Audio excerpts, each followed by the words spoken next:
है, उससे हाथ मिलाना चाहता है, उसे अपना कहता है। एक दिन उन्हीं गलियों में गोविंद को दूसरे बच्चों के साथ खेलने से भी मना कर दिया गया था। जानते हैं क्यों? क्योंकि गोविंद एक रिक्शे वाले का बेटा है।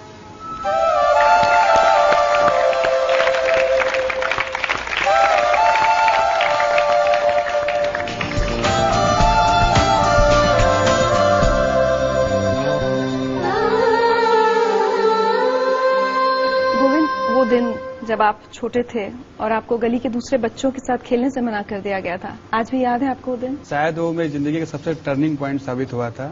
मेरे एरिया थोड़ा इंडस्ट्रियल एरिया है, तो काफी अमीर अमीर लोग के वहाँ घर हैं।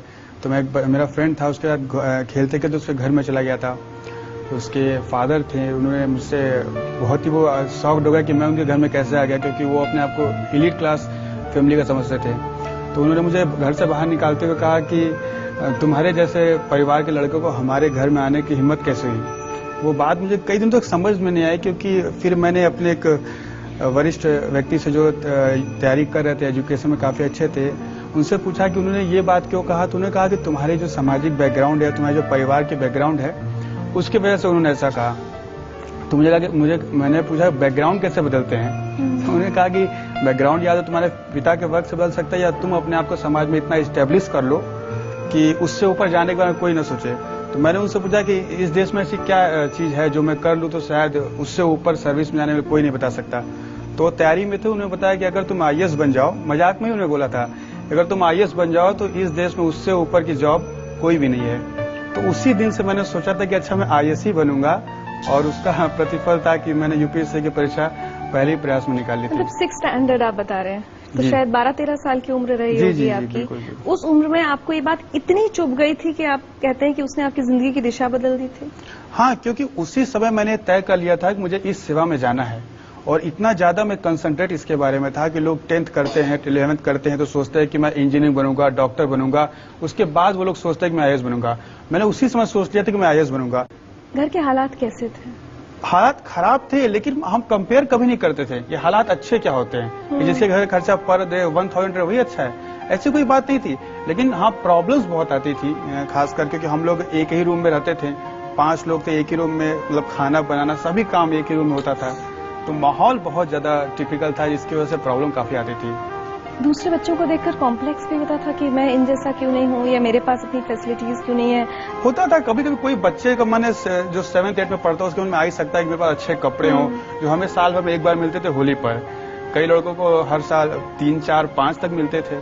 तो होता था, लेकिन छोटी छोटी बातें ही तो ज्यादा पिंच करती थी कि मुझे आगे और बढ़ना है, और पढ़ना है, और पढ़ना है।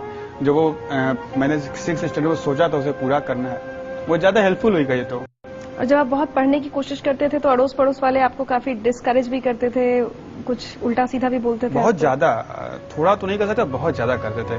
क्योंकि मेरी सिस्टर ममता जी, जिन्होंने पढ़ाई की नींव रखी घर में, लोग बहुत उन पर पिंच करते थे कि तुम्हें तो बर्तन धोना चाहिए दूसरे घर में जाकर, तुम पढ़ने के बारे में कैसे सोच सकती हो। हमें भी सोशल काफी लोग डिस्करेज करते थे कि पढ़ लिख के ज्यादा क्या होगा, एक रिक्शा या 2 रिक्शा रख लोगे, तुम भी चलाओगे, दूसरे से चलवाओगे। गुस्सा नहीं आता था गोविंद? आता था, लेकिन कर क्या सकते थे। या तो हम उसको उसी में निकालते लड़कर और अपनी स्थिति को वीक करते, या उसी एनर्जी को बचा कर रखे तो एग्जाम में लगाते।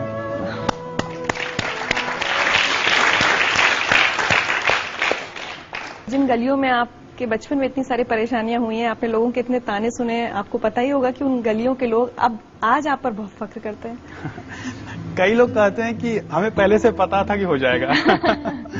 जबकि ये ऑब्वियस था कि लोग कहते थे कि इस परीक्षा में कोई निकल ही नहीं सकता था, क्योंकि हम 100% दावे के साथ कह सकते उनमें से कोई किसी आईएएस ऑफिसर के साथ मिला भी नहीं होगा आज तक। नहीं मिला होगा। दिल्ली जब आप आए, आईएएस के लिए कोचिंग करते हैं बच्चे, बहुत खर्चा होता है, दिल्ली आकर रहते हैं छोटी छोटी जगहों से, यहाँ अपने खर्चे बड़े शहर के बहुत सारे होते हैं, वो सब कैसे मैनेज किया?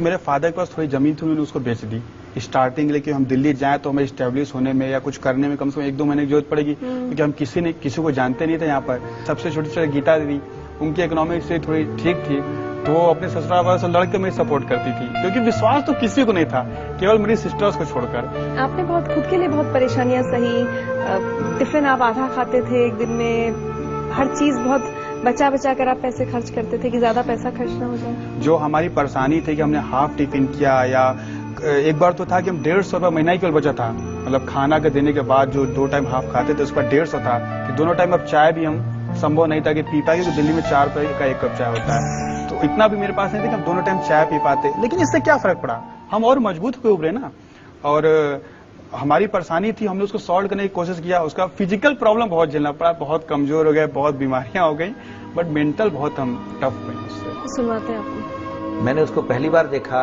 जब वो हमारे एग्जामिनेशन ओरिएंटेशन कैंप में आया। हर हमारे सेशन के बाद वो 5 से 10 मिनट एक्स्ट्रा लेता था, क्योंकि उसके 4 से 5 सवाल एक्स्ट्रा होते थे, और जब तक वो सेटिस्फाई नहीं होता था वो छोड़ता नहीं था। मुझे कई बार ये लगता था कि विद्यार्थी इतना झक्की क्यों है, ये वास्तव में इंटरेस्टेड है या दिखाने में इंटरेस्टेड है। अब इसका अंदाजा लगाना उस समय कठिन था। मेरी उसके लिए बहुत बहुत शुभकामनाएं हैं। गोविंद जायसवाल का कहना है कि आज वो जो कुछ भी है उसका सारा श्रेय उनके परिवार को, उनके पिता को, उनकी बहनों को जाता है। उनका परिवार उनके लिए क्या सोचता है ये हम जानेंगे एक छोटे से ब्रेक के बाद। जिंदगी लाइव में आज हमारे साथ हैं गोविंद जायसवाल। बनारस में एक कमरे के घर में पले बढ़े, पड़ोसियों के ताने सहे, गरीबी देखी लेकिन हिम्मत नहीं हारी, और उसी की बदौलत आज वो एक IAS ऑफिसर हैं। आज आप जो कुछ हैं, जिस मुकाम पर पहुंचे हैं, उसके लिए किस किस को शुक्रिया कहना चाहेंगे, धन्यवाद कहना चाहेंगे? मेरी सिस्टर्स हैं, ममता दी और गीता दी। ममता दी तो पता नहीं किस जन्म का पुण्य था कि ऐसा मिला था कि जब हम इंटरव्यू देने जा रहे थे UPSC का फाइनल एग्जामिनेशन था, तो वो प्रेग्नेंट थी, उनको कॉम्प्लिकेशंस कुछ आ गई थी, और मेरा इंटरव्यू था अप्रैल में, तो उन्हें डॉक्टर ने चेकअप के लिए बोल दिया था। लेकिन उसके बावजूद भी वो हमें दे दी पैसा, 5,000 कपड़े और जूते खरीदने थे इंटरव्यू के लिए। तो लोगों ने पूछा क्या करो, क्या नहीं, उसका रिजल्ट आएगा 14 मई को ना, उसके बाद हम करवा लेंगे। वो विश्वास हम टूटने नहीं देना चाहते थे, और उसी की मतलब बदौलत था कि UPSC ने हमें 70% मार्क्स दिए थे, जो ऑल ओवर इंडिया हिंदी माध्यम में सर्वोच्च मार्क्स थे। तो और उन अभावों को सबसे ज्यादा धन्यवाद देना चाहूंगा जिन्होंने मुझे सबसे ज्यादा शक्तिमान बनाया। गोविंद, आज ममता दीदी आपसे कुछ कहना चाहती है। गोविंद शुरू से बहुत मेहनती था, पढ़ने लिखने में वो हमेशा फर्स्ट क्लास आता था, और आज जो भी किया है सिर्फ अपनी मेहनत से और अपने विश्वास से किया है, और सबकी मदद तो अपनी जगह पर है। लेकिन उसका कहना था कि दीदी अभाव के प्रभाव से व्यक्ति बहुत कुछ कर सकता है।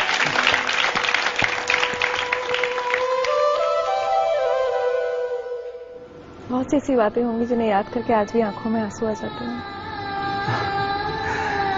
हाँ, अब जिंदगी ही अब चूंकि संघर्षपूर्ण रहती तो उसको देखकर आंसू तो आ ही जाते हैं, बट लगता है कि आदमी अगर प्रयास करे तो कोई चीज असंभव नहीं रह गई है। पिताजी ने जब रिक्शा बेचा, वो एक तो उनके अंदर बहुत बड़ी खासियत है कि वो बहुत सिंपल पर्सन है, और वो कभी भी हमको गाइडेंस नहीं दी, इसलिए क्योंकि वो कहते थे कि हमें जानकारी नहीं है और अपनी जानकारी को हम तुम पर इम्पोज नहीं करेंगे। तो कहते जितना हमसे मैक्सिमम हो पाएगा, क्योंकि उनको तो 4 साल से पैर में सेप्टिक हो गया था, तो वो चल नहीं पाते, तो उनके पास 3-4 रिक्शा थे जिसके बल पर वो किराए पर दे देते थे। लेकिन कभी कभी एक साथ में पैसे की जरूरत पड़ जाती थी, तो उन्होंने कहा कि क्या हुआ, जो चीज है तुम्हारे लिए तो है, चाहे किसी के पास 2 लाख 4 लाख रहता है, हमारे पास 2-3 रिक्शा है, वो तुम्हारा ही है, तो उसको भेज देते हैं।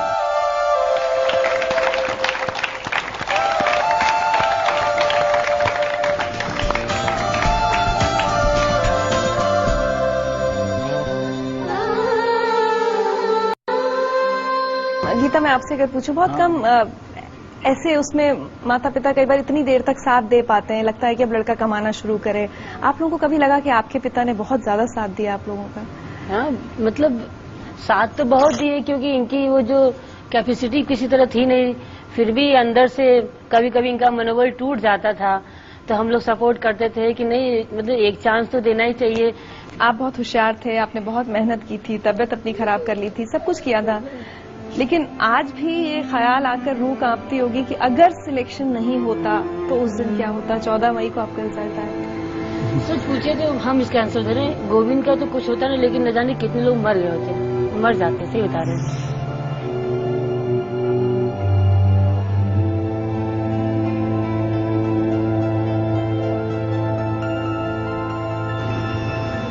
टाइम काफी टफ था उस समय। अगर न होता तो मेरे फादर की तबीयत बहुत ज्यादा खराब थी उस समय।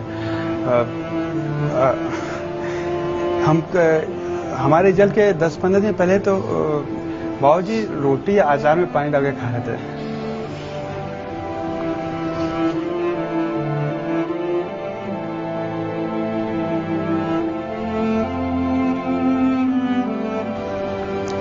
तो ऐसे सोचे कभी नहीं, बट न होता तो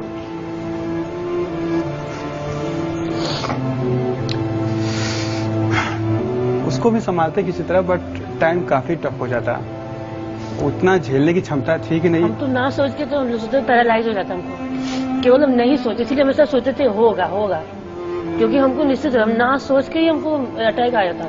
इसीलिए कहे ना, शादी के 6 साल बाद हम खुश हुए जब ये सिलेक्शन हुआ। शादी के 6 साल तक हम आग में झूलते हैं। सब मेरे साथ मौजूद होते हुए लगे कि हम एकदम अभाव में है। जब मेरा भाई 5 रुपए की चाय नहीं पी सकता तो हम अपने घर में चाय पी सकते थे। सुबह हो इसके नाम से, रात हो इसके नाम से। सब अभाव एक साथ फिर आ जाए, इन लोग रहें, हम इन लोग को चूज कर लेंगे, अभाव को भी साथ ले लेंगे, लेकिन इन लोग को हम नहीं छोड़ सकते। इन लोग से हमारे इसमें बहुत है। और गोविंद, मैं आपको बताऊं, जिंदगी लाइव आपसे आज क्या चाहता है। हम चाहते हैं कि आप अपनी कहानी लिखें, वो सब कुछ लिखें जो आपने देखा है, आपने सहा है, और ऐसी कहानी लिखें जिससे देश के ढेर सारे बच्चे जिन्हें बहुत सारी चीजें नहीं, बहुत सारे सुख नहीं मिल पाते हैं, वो आपसे सीख ले सकें। और इसके लिए हम आपके लिए एक छोटा सा तोहफा लाए।